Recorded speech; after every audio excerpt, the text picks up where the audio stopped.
வணக்கம். இங்கே நான் உங்கள் அனைவருக்கும் புரியும்படி இந்த தலைமுறையில் சிலப்பதிகாரம் பற்றி கூறுகிறேன். இது கண்ணகி, கோவலன், மாதவி பற்றின கதை. சரிங்களா? கேள்விப்பட்டிருப்பீங்கன்னு நினைக்கிறேன். கண்ணகி, கோவலன், மாதவியை பற்றி தான் கதை. சரிங்களா? இப்போ என்ன, நிறைய பேருக்கு சப்ஜெக்டில் தமிழே இல்லை இல்லையா?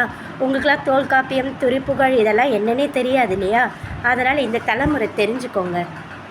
நான் சொல்கிறேன் கண்ணகி, கோவலனை பற்றி. கண்ணகி கோவலனுக்காக பிறந்தவ. பிறக்கும்போதே சிலம்போடு பிறந்தவங்க அவங்க தான். சரிங்களா? அவங்க பார்த்திங்கன்னா கருப்புக்கு பேர் போனவங்க.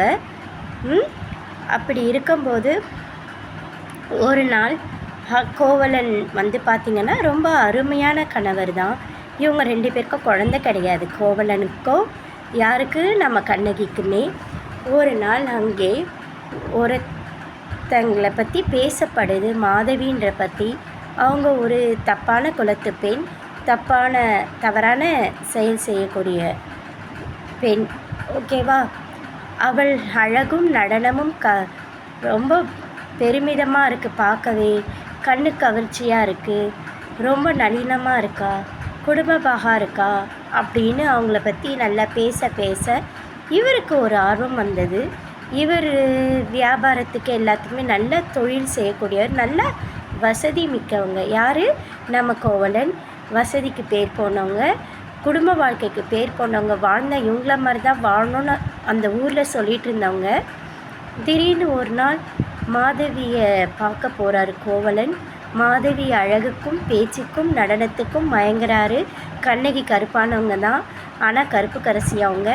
இவங்க ரொம்ப பளபளன்னு வெள்ளையாக இருக்காங்க, நல்ல திறமையாக இருக்காங்க, அழகாக இருக்காங்க, நல்ல நடனமாக இருக்காங்க, நல்ல கவர்ச்சியாக பேசக்கூடியவங்களாக இருக்காங்க. மொத்தத்தை கவர்ச்சின்னு அழகுன்னு வச்சுக்கலாமே. சரிங்களா? அப்போ கோவலன் மயங்கிட்டார், அங்கேயே இருக்கார். ஒரு நாள் கண்ணகி ரொம்ப இதை கேள்விப்பட்டு வருத்தப்படுறாங்க. இங்கே வரதே இல்லையே, நம்ம கையால் சாப்பிட்டு எவ்வளோ நாள் ஆச்சு நம்ம மணவாளன். ஒரு நாள் சமையல் பண்ணி எடுத்துகிட்டு போகிறாங்க. மாதவி இருக்கிற இடத்துக்கு தேடிட்டு போகிறாங்க. கோவலன் இந்த மாதிரி சொல்கிறாரு, நீ எதுக்கு இங்கே வந்த? உன்னை யார் வர சொன்னால்? நீ இந்த மாதிரி இடத்துக்கெல்லாம் வரக்கூடாது, இனிமேல் வராத, நானே வருவேன், உன்னைக்கு பார்க்கணும் வேணும்னா, சரியா? நீங்கள் வரக்கூடாதுன்னு சொல்லி அமுச்சிடுறாரு. அதுக்கப்புறம் நம்ம கோவலனுக்கும் மாதவிக்கும் அருமையான ஒரு குழந்தை பிறக்குது. மாசமாகறாங்க. இவருக்கு இருக்கிற வசதி, பணம் எல்லாம் அங்கே சென்று விட்டது மாதவி கிட்ட. சரிங்களா? ஒரு நாள் இவங்க வராங்க. நம்ம புருஷன் அங்கேயே கெதின்னு இருக்காரு, ஆனால் அந்த பெண்ணை பற்றி இன்னமும் தவறாக தானே பேசிக்கிட்டு இருக்காங்க. நிறைய பேர் தப்பான கண்ணோட்டத்தோட பார்க்குறாங்க. அது இருக்கவே கூடாது சொல்லி திருமாங்கல்யமும் அவங்கக்கிட்ட என்ன இருக்கோ அதை எடுத்துகிட்டு போகிறாங்க. யாருக்கு?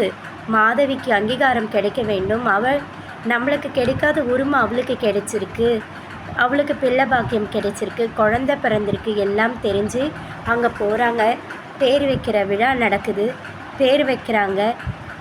முத்து போல் குழந்தை இருக்கா, ரொம்ப தூய்மையாக இருக்கிறதுனால குழந்தைக்கு மணிமேகலை என்று பேரை வைக்கிறாங்க. மேகம் போல எட்டா உயரத்தை பிடிக்க வேண்டும் குழந்தைன்னு சொல்லி மேகம் மணி முத்து போல் இருக்கிறதுனால மணி, மேகம், மேகலை. ஓகேவா? மணி மேகலை என்று பேர் வைக்கிறாங்க. எல்லா கலையிலையும் சிறந்து விளங்கணும்னு சேர்த்து ஒரு பேரை வைக்கிறாங்க. மேகம் போல் எப்படி எட்டா உயரம் இருக்கணும், என்ன எல்லா கலையிலையும் சிறந்து விலகணும்னு சொல்லி மணிமேகலை என்று பேரை வைக்கிறாங்க. கோவலனுக்கு ரொம்ப வருத்தமாயிடுச்சு. எந்த சந்தோஷமும் எதுவும் தராத நம்ம மனைவி திரும்பி கூட பார்க்கல போல, அவ்வளோ சுத்தமாக மறந்துட்டோம். ஆனால் என் கௌரவத்துக்காக, நான் பண்ண தப்பை இது பண்ணுறதுக்காக நம்மளுக்கு இவ்வளோ ஒரு தூய்மையான இதுன்னு பேரெல்லாம் வச்சு முடித்து எல்லாம் கிளம்பியாச்சு. இவங்களும் வந்துடுறாங்க. இவங்க பேச்சை மீறி வந்ததுக்கு தவறு தான், என்ன மன்னிச்சிடுங்க. உங்களுக்கும் சரி அவளுக்கும் சரி எந்த கலங்கமும் இருக்கக்கூடாது. அவங்களும் கௌரவமாக வாழணும், நீங்களும் அந்தஸ்தோடு இருக்கணும்னு சொல்லி தான் உங்களுக்கு நான் இந்த மதிப்பு மரியாதையை கொடுத்து நான் இங்கே வந்தேன். நான் வந்தது என் மனசாட்சி கட்டுப்பட்டு வர தங்கன்னு சொல்லி கிளம்பிடுறாங்க. ரொம்ப கஷ்டமாயிடுது. யாருக்கு? நம்ம மாதவிக்கு. அப்போது இதை மாதிரி சொல்கிறாங்க. யார்? நம்ம மாதவி கிட்ட கோவலன் சொல்கிறாங்க, உங்கள் மனைவி இவ்வளோ நல்லவங்களாக இருக்காங்க, எல்லாமே உயர்ந்த உள்ளத்தோடு இருக்காங்க, நான் தவறு பண்ணிட்டேன் அப்படின்ட்டு சொல்கிறாங்க. கோவலன் சொல்கிறாரு, எனக்கு கிடைச்ச மனைவி மாதிரி யாருக்குமே கிடைக்காது, அவள் பத்தினி தெய்வம், நான் தப்பு பண்ணிட்டேன், இனிமேல் நான் என் மனைவிக்காக தான் இருக்க போகிறேன்.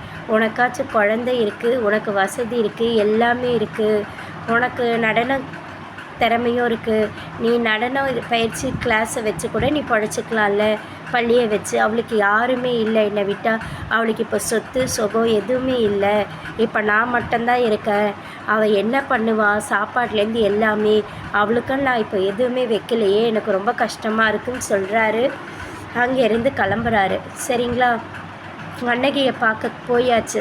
கண்ணகி கிட்ட போய் பேசுகிறாரு கோவலன், இந்த மாதிரி நான் பண்ணினது தவறு, உன் அருமை தெரிஞ்சு நான் வந்துட்டேன், இனிமேல் எந்த தவறும் செய்ய மாட்டேன், நம்ம வாழ்க்கை ஆரம்பிக்கலான்னு நான் போய் ஒரு தொழில் தரவங்கத்துக்காக போய் தேடிட்டு வரேன், ஒரு வேலையை பார்த்துட்டு வரேன், நம்ம அங்கே போயிடலாம், இனி இங்கே இருக்க வேண்டாம், நம்ம பேர் மானம் மரியாதை எல்லாம் போயிடுச்சுல, இனி நம்மளால் பழைய மாதிரி வாழ்க்கையை நடத்த முடியாதுன்னு சொல்லி கூப்பிடும்போது கண்ணகி சொல்கிறா, இப்போ நம்மக்கிட்ட என்னங்க பைசா இருக்குது, எதுவுமே இல்லையே, இப்போ என்கிட்ட இருக்கிறது என் சிலம்பு மட்டும்தானே, இதை எடுத்துகிட்டு போங்க, வைங்க, வருமானத்தில் நம்ம எதாவது ஆரம்பிக்கலாம் அப்படின்னு சொல்கிறாங்க.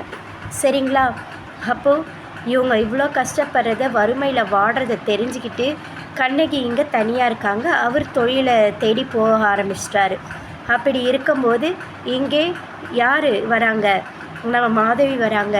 அக்கா, நீங்கள் இந்த மாதிரி எனக்கு கௌரவத்தை கொடுத்தீங்க, இதெல்லாம் உங்கள் கணவன் எனக்கு கொடுத்தது, எனக்கு இந்த சொத்து வேண்டாம், எனக்கு இவங்க குழந்தை மட்டும் போதும், நான் அவளுக்காக வாழ்ந்துப்பேன் அக்கா, என்கிட்ட நடன திறமை இருக்குது, நான் நடன பயிற்சி பள்ளி வச்சு கூட, இந்தாங்கக்கா, நான் செய்த தவறு எல்லாம் புரிஞ்சிடுச்சு, நான் எவ்வளோ ஆண்மகனுடைய வாழ்க்கை அப்படி அழிச்சிருப்பேன்னு சொல்கிறா.